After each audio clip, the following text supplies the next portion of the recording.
everybody, I have a question for you. When have you reached a time in your life where you have stretched your limits? Where you've come to the end of the day or the end of the week and thought, I cannot do this anymore. This pace, this role, this job, this is unsustainable. I am being stretched beyond what I am capable of. Have you felt that? Maybe yesterday?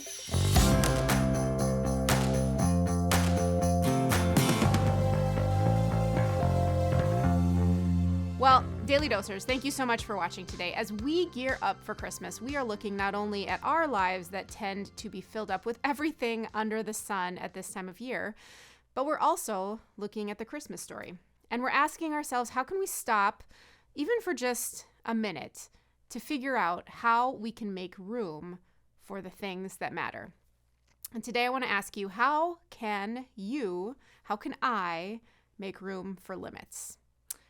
I mean, think about this. There are all kinds of things in our lives that truly are limited. There are a limited number of hours in a day. No matter how you do the math, there are 24 of them. There are speed limits, and if you get caught breaking them, that can pose a problem. My son is 15, and there are limits on where he can drive himself, how long he can drive before he is a legal driver, of legal driver's age, before he has a license. I'm 5'6", and even if I buy the fanciest shoes Nike could make, I will not be able to dunk a basketball because of my limited height. This rubber band, it can hold a lot of things together for me, and it can be very stretchy, but if I pull it long enough, over time, eventually it could break. There are plenty of ways we face limits in our lives. There are also plenty of times where we try to stretch those limits, don't we? I mean, we live in a world that has something called the Guinness Book of World Records, filled with examples of people exceeding all kinds of limits. But I want to suggest to you today that God actually does not ask you to defy limits. God is not in the business of stretching you to a breaking point that is irreparable.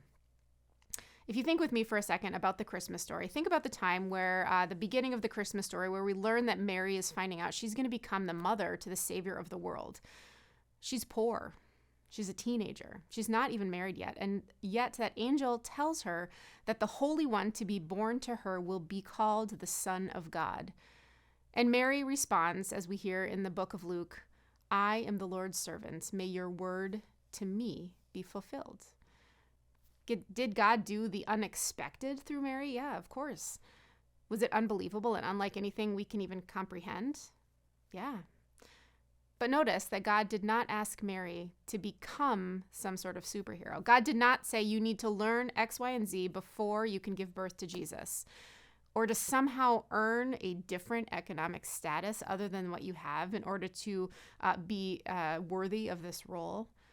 Mary did not need to change her circumstances. Mary simply made herself available within her human limits to do what God was doing within her.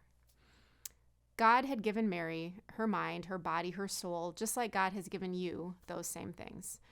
So this Christmas, rather than figuring out how to bypass the limits of whatever rubber band you're holding on to, I invite you to see where you can embrace those limits, wondering where you can make yourself available to God's presence, to make room for God's presence within those very limits. Thanks so much for being here. We'll see you next time on The Daily Dose.